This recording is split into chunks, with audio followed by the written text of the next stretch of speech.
Friends எல்லாருக்கும் வணக்கம். இந்த வீடியோவில் நம்ம எதை பற்றி பார்க்க போகிறோம் அப்படின்னா, இந்த கிராம உதவியாளருக்கான இன்டர்வியூ எந்தெந்த மாவட்டங்களில் என்ன மாதிரியான கேள்விகள் கேட்கப்பட்டிருக்கு, எப்படியெல்லாம் பார்த்திங்க அப்படின்னா இதற்கான எழுத்து திறனறிவு தேர்வு எப்படி நடக்குது, எந்தெந்த மாவட்டங்களில் இன்னும் வரும் வாரங்களில் வர்றதுக்கான வாய்ப்பு இருக்குது, என்னென்ன விஷயங்கள்லாம் இதில் புதுசாக ஆட் பண்ணியிருக்காங்க, இந்த கிராம உதவியாளர் பணிக்கு யார் யாருக்கெல்லாம் முன்னுரிமை கொடுத்து இந்த பணி வழங்கப்படுகிறது அப்படின்ற ஆல் டீட்டெயில்ஸ் பார்த்திங்கன்னா நான் உங்களுக்கு இந்த வீடியோவில் சொல்கிறேன்.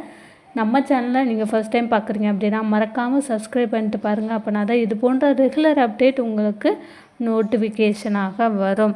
இப்போ வாங்க நம்ம வீடியோக்குள்ளே போகலாம்.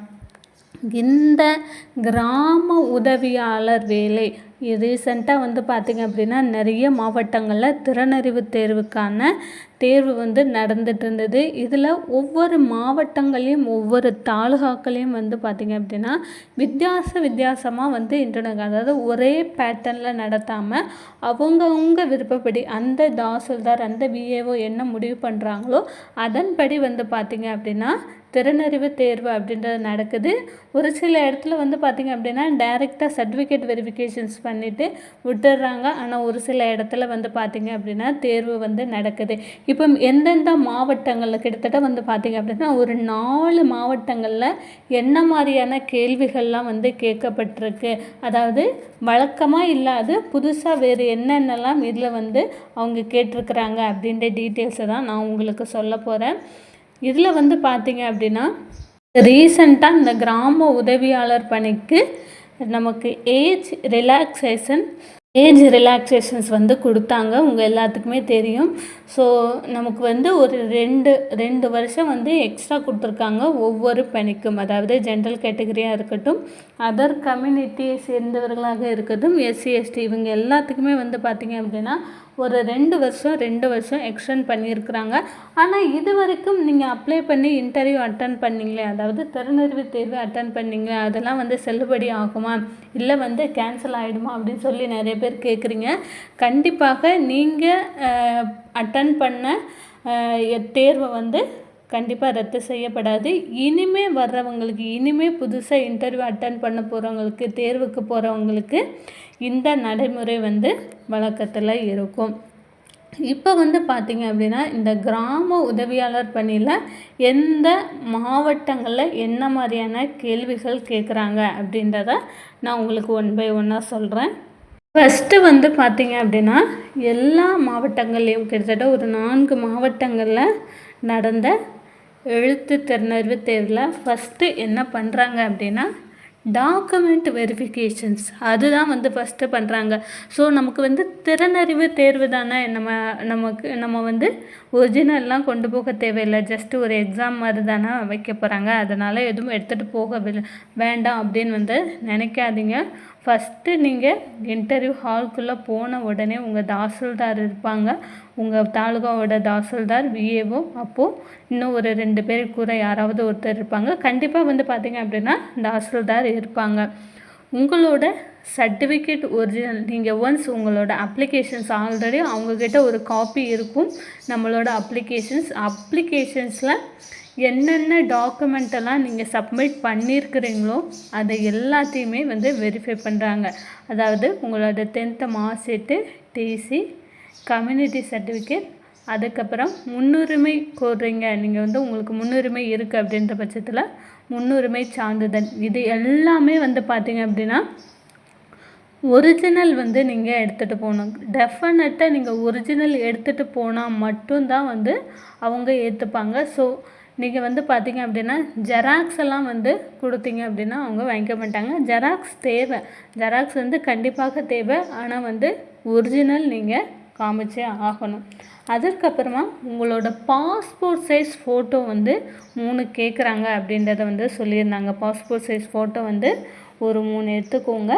அதற்கப்புறமா உங்களோட 10th mark sheet and community certificate இதுவுமே பார்த்திங்க அப்படின்னா ரொம்ப முக்கியம். அதையுமே கேட்குறாங்க. ஸோ இந்த சர்டிஃபிகேட் வெரிஃபிகேஷன்ஸ் அப்படின்றது எல்லாம் முடிஞ்சதுக்கப்புறம் நம்மளுடைய செல்ஃப் இன்ட்ரடக்ஷன், நீங்கள் எந்த ஊர்லேருந்து வந்திருக்கிறீங்க, உங்களோட ஃபேமிலி பேக்ரவுண்ட், அதாவது மேரீடாக இருந்தால் ஹஸ்பண்ட் என்ன பண்ணுறாங்க, இல்லை ஒய்ஃப் என்ன பண்ணுறாங்க, இல்லை அன்மேரீடாக இருந்தால் அப்பா என்ன பண்ணுறாங்க, அம்மா என்ன பண்ணுறாங்க, நீங்கள் வந்து ஒர்க் பண்ணுறீங்களா, ஒர்க் பண்ணிங்க அப்படின்னா என்ன வேலையில் இருக்கிறீங்க, அங்கே வந்து எவ்வளோ சம்பளம் வாங்குறீங்க, ஏன் அந்த வேலையை விட்டுட்டு இந்த வேலைக்கு வரணும்னு நீங்கள் நினைக்கிறீங்க, அந்த மாதிரியான கேள்விகள்லாம் கேட்குறாங்க அப்படின்றத வந்து சொல்கிறாங்க.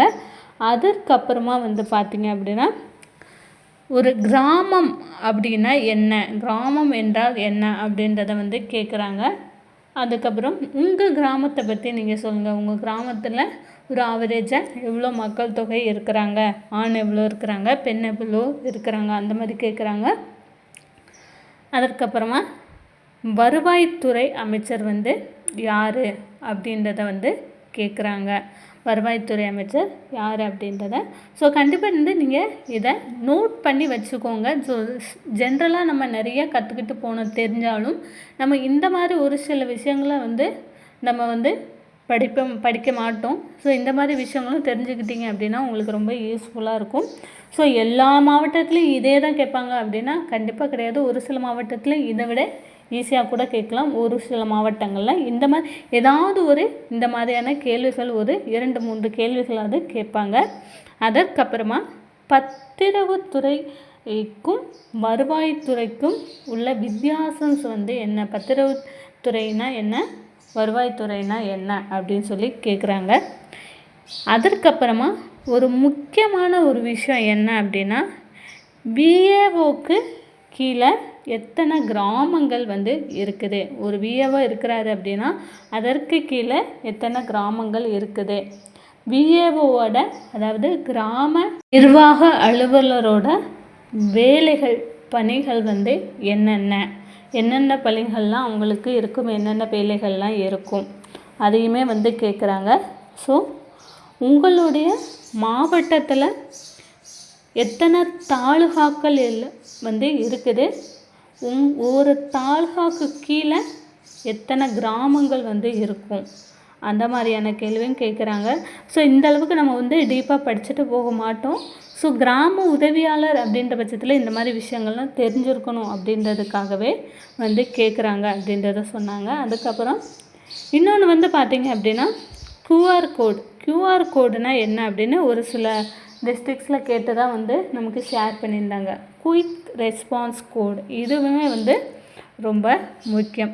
ஸோ இந்த மாதிரியான ஒரு சில கொஸ்டின்ஸ் வந்து கேட்டுட்டு அதற்கப்புறமா உங்களுக்கு டிரைவிங் தெரியுமா, அதாவது சைக்கிள் ஓட்ட தெரியுமா, பைக் ஓட்ட தெரியுமா அப்படின்றத கேட்குறாங்க. ஸோ எத்தனை வருஷமாக வந்து உங்களுக்கு டிரைவிங் தெரியும், உங்கள்கிட்ட லைசன்ஸ் இருக்கா, அந்த மாதிரியான கேள்விகளும் கேட்குறாங்க. ஒரு சில தாலுகாக்களில் அன்றைக்கே வந்து பார்த்திங்க அப்படின்னா டிரைவிங் பண்ண தெரிஞ்சவங்களுக்கு ஸ்கூட்டியும் ஓட்ட சொல்கிறாங்க, இல்லை வந்து சைக்கிள் வந்து மேக்ஸிமம் ஓட்ட சொல்ல மாட்டாங்க.